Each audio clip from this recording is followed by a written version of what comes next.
This is my wife's Longarm quilting machine, and those of you that watch my channel have seen me do some other projects on this machine to make it easier for her to use. And I just got through converting it to CNC so that you can just put a pattern into the computer and then you can use that to quilt your quilt so that you don't have to do it manually. This is a pretty big, it's a large machine. It's got, you can do a 19-inch depth, and it's got a long, that's just a sheet on there that we've been playing with to quilt, but it's got a long frame. You can do a king size quilt on here, which we will probably never do. Right now it's set up to do a maximum of 10 feet wide. But I wanted to take a few minutes to show you how some of the design issues that I encountered and how I got around those in case when I looked online for some information.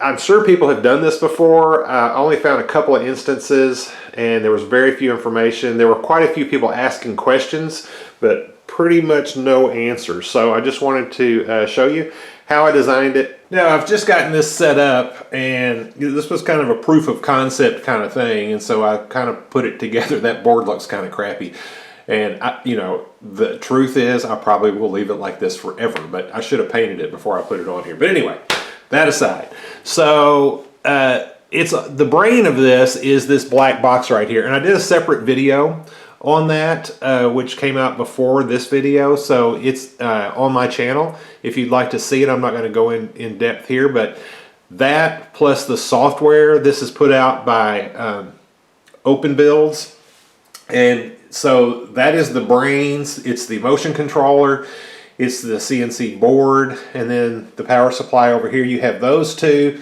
your servo motors, and then you can use Open Builds control to run it. And here is, I'll just show you the software real quick. There's the Open Builds control. It's a free program that you can just download, and they actually have a CAM program online where you can use it to convert your images into G-code, which is what G-code is the language that the software uses to move the sewing machine around. So it's, you know, there's no cost involved in the software at all. And the black box cost me about $200. The power supply was, I think, like another $30. I'll list these in the description for you so that you can see them. And then here's the servo motors right here. They cost me, I think they were $35 a piece, and you need two of them because you have two axes. You're going to do an X and a Y. So let's just move right on into the servo motors. These are 480 ounce NEMA 23 servo motors. Like I said, I'll list them in the description. And you can see this orange pulley right here. So I ordered some aluminum pulleys and they didn't come in time. And I'm not a very patient person, so I actually 3D printed some pulleys, and they're working. They wobble a little bit, but they're probably not as accurate as they could be, but it allowed me to get it moving, and I will change those out in short order. Okay, so like I said, you need an X-axis and a Y-axis. So if you're standing in front of the quilt, your X-axis is going to run left to right, and your Y-axis is going to be toward you and away from you. So probably the easiest way to organize this is, let me just talk about the X-axis to start with. So I'll try to be a decent cameraman for you. So on the quilting frame, you just got to come up with some way to mount your motor so that you can send a belt. And the belt, you can see it right there, and then can you see it? It runs underneath that quilt. You can see it running right there all the way down to the other end. Barely. And we'll go down there and look at that in just a moment. But so you've got to be able to send this machine left and right. And so this frame is what the machine was already on. I 3D printed these connectors, and then I 3D printed this to end the belt, terminate the belt, and attach it. And actually, this is one of the first ones I put on there. And I just 3D printed this top piece and then a bottom piece. And so you take the timing belt, this is a 10 millimeter timing belt, and you run it around and then you lap it over on itself. So you've got these serrations that are holding it together so that it can't move, and then so all you got to do is just clamp that down tight. So that's what I did. This is one of the first ones I did. Later, I did it with only one of these red plastic things, and I think that's actually more secure because then the wire tie is digging into this rubber instead of this hard plastic, so I think it'd be harder for it to slip off. These are, when I printed them, they're kind of rounded on the inside to keep down on wear, but they can swivel a little bit there. And I think those are going to be plenty strong enough to hold it. It took me a while to figure out how I was going to attach these. And so that's on one side of the frame. And if you move over here to the other side of the frame, here's just an identical piece right here. So that attaches my timing belt to both sides of my machine so that I can move it left and right. And now let's move down to the far right hand end. Okay, so now coming down here, I made this tensioning block, and you can actually buy commercial ones of these. I just, I tend to try to make everything to make it cheaper.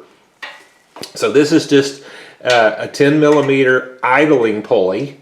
It's got an 8 millimeter bore on it.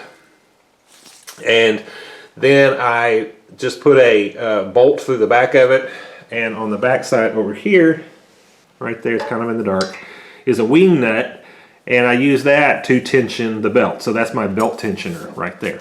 So next we'll talk about the Y-axis. My son gave me some aluminum scrap, and I used it to actually build this little bit of a frame. So this part of the frame was already there, and I made this piece. And you can buy brackets to hold the motors in place, so you don't have to make this stuff. You're not going to find a bracket exactly like this.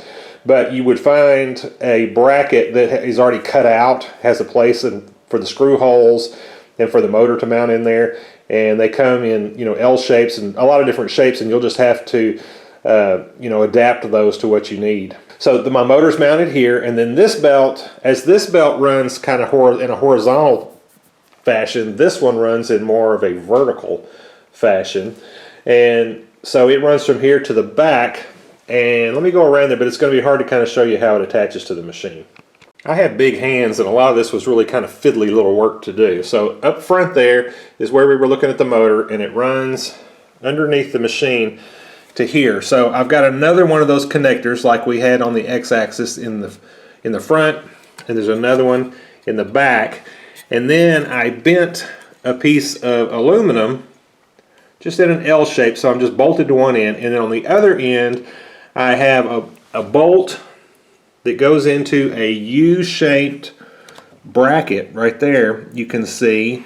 Then that works as my tensioning device for the Y-axis. And you just tighten it right here. And you can see that, and that's not tightened up because I've still got to change out those plastic pulleys. So once I get that done, I'll get those changed out.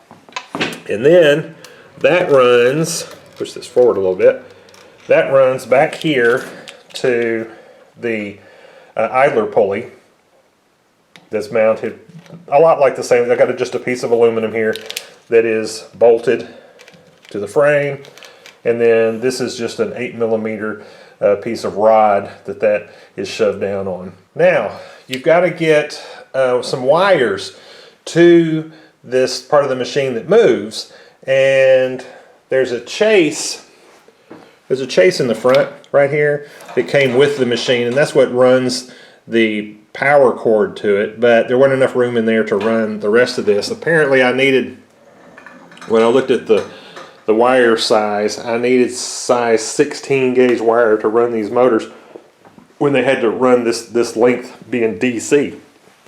So you can see right here I've used an extension cord, and I needed 6 wires because the motor uses 4, and then I wanted to use a sensor. Now the sensor could have been way smaller wire, but I thought, if I got to run one more heavy wire, I might as well just run 2 extension cord wires, and I can use one for a sensor. So the wire, let me just show you where it comes from. So the wire comes off of the black box right there. It runs around, and it is attached to the frame, and then right here it's secured, and so it travels as the machine travels back and forth, this cord just kind of hangs back here. There's better ways to do that. I could have gotten a chase to run off the back here. I just haven't done it yet, or may not do it at all, but this is what it's doing right this minute. And then this just runs up here, and it runs to the front, and the wires connect. Let me show you. It's kind of a rat nest up here. That's the connections for the servo motor. I've also got connections up here for running the machine and running some locks for the machine that I put on there earlier. All right, let's talk about limit switches for a minute. So you don't have to have limit switches in order to run this, and it does complicate things just a little bit. The nice thing about having limit switches on here is it allows my wife, who has not done very much CNC stuff in the past. I've got several CNC machines that I use that are all just for hobby. That I made some of them I've bought, but I know that I have crashed almost all of them. So in order to keep her from having those things happen, limit switches can prevent a lot of that. So as the machine, if the machine travels all the way over here to this side and touches this switch, it will shut it down immediately. There's also one, let me get over here where you can see the whole thing a little better. Okay, so this is for the Y, so you've got one here and one back here, and it's activated by this piece that I printed and put onto the end of this wheel. Now, another nice thing about having limit switches is if you can use those limit switches to home the machine so that the machine knows exactly where it started from, and then you can tell the software how far, from the starting position, how far can it safely move in the X and the Y directions. And that will allow it to, if the program tells it to move outside of the quiltable area, it won't do it. It'll just stop, give an alert, and tell you that you're going to have to figure out a better way to do that. That's the software figuring it out. If the machine moves and hits one of these limit switches, it will just shut it down immediately. And when it does that, the servo motors will probably lose some steps. And when you lose steps in a CNC machine, then the machine doesn't know where it is anymore, and so you would have to rehome it and start over again. But if you set it up right and you start out and you home your machine before you start your quilting process, then it should know where it's going to get into trouble, and it shouldn't get you into those places. Because if it uses a soft limit, then you can just start, once you figure it out, you can just take the pause off and move forward. Okay, so I'm going to talk just real briefly about the software, and then I'll get this thing going for you so you can watch it actually do something. The black box, I'm not going to talk a whole lot about that because I showed it in another video, and then there's very good documentation on the website about how to set that up. There's software, which is the Open Builds controls. There's good information out there on the website, and I'm really kind of new to this program, but I will say that black box, I just hooked it up to this computer, and it instantly I could move things around with it. So it's unlike, I've used Mach 3, I've used Mach 4. Those controllers, they work very well. There's a lot of different things you can set up in them. The problem is it will take days, if not weeks, in order to get everything set up just right, get everything wired properly, and all that. It's a really big job. So this is almost plug and play. It's really a great step. All right, let's turn on. We're going to turn on the black box. Now, the black box is kind of loud, but once the machine gets running, you're not going to hear it because the machine is really loud. Okay, so then we just come over here and we're going to connect to it like that. It runs its little test, says the firmware is detected, and it's ready to go. All right, so now I'm going to tell the machine to home, and it's going to hit these limit switches, and then it'll know where it is.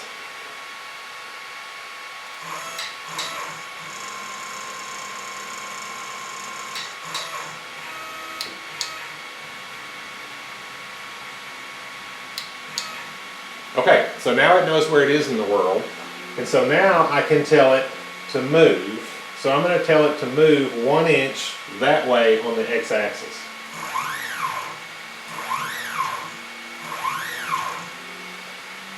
And then I can have it move in the y-axis. Same amount. Okay, so now what I'm going to do is I'm going to move it over there, and then I'll set up some G-code for you and let it just move around and actually, well, first I'll have it just move a little bit and then I'll have it sew for you. All right, so once you get it moved to where you want to start your pattern, then you have to zero out the work position. So it homed itself, and that is the zero position for the machine.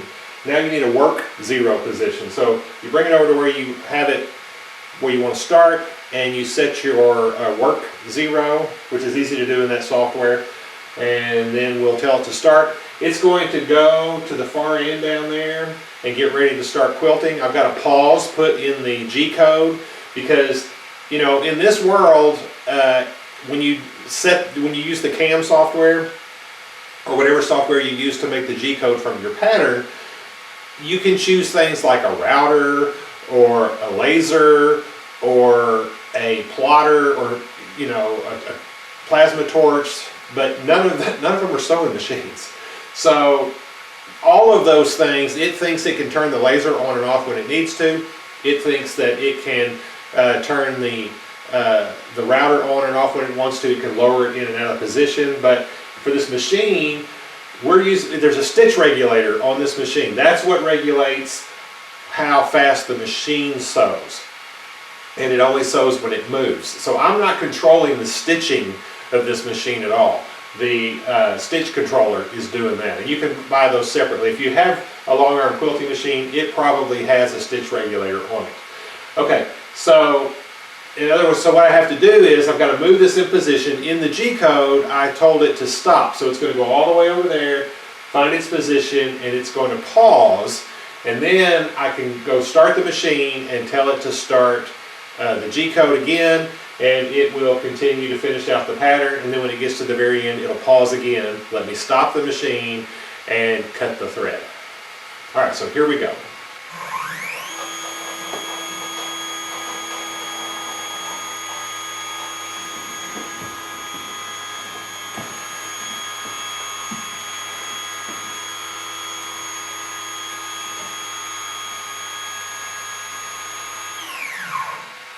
So I turn the machine on, and then we're ready to go.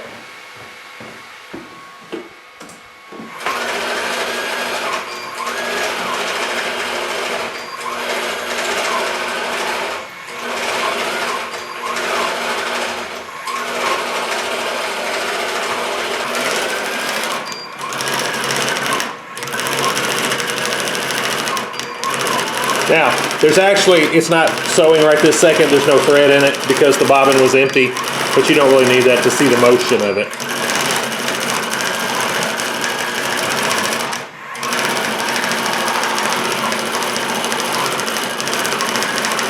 But as you can see with that stitch regulator, what it does is it makes sure that you can set the number of stitches you need per inch. So I think right now it's set on 8 stitches per inch.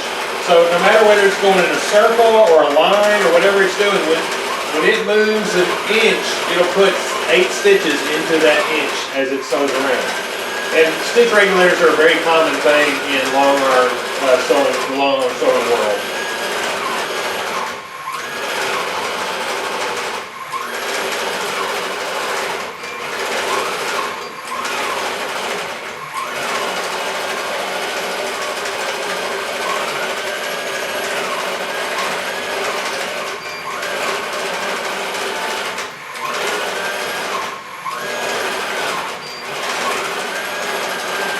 Okay, well, I've paused the program, and I think that's all I've got to show you today. You know, I can do some other videos on some of the setting up the patterns because that's very specific, and I'll probably do that to put out a few videos on how to go from a picture to G-code to actually getting the machine to run. Now, for the people who normally watch my channel, I don't know if that'll be interesting, but I would like to get that information out there because it was hard for me to find. I had to figure it out for myself, piecing together a bunch of different things to actually make it work. So I probably eventually will make a video on some of that. But I hope this was interesting to you. It's probably a longer video than I'm used to doing. Thank you for watching.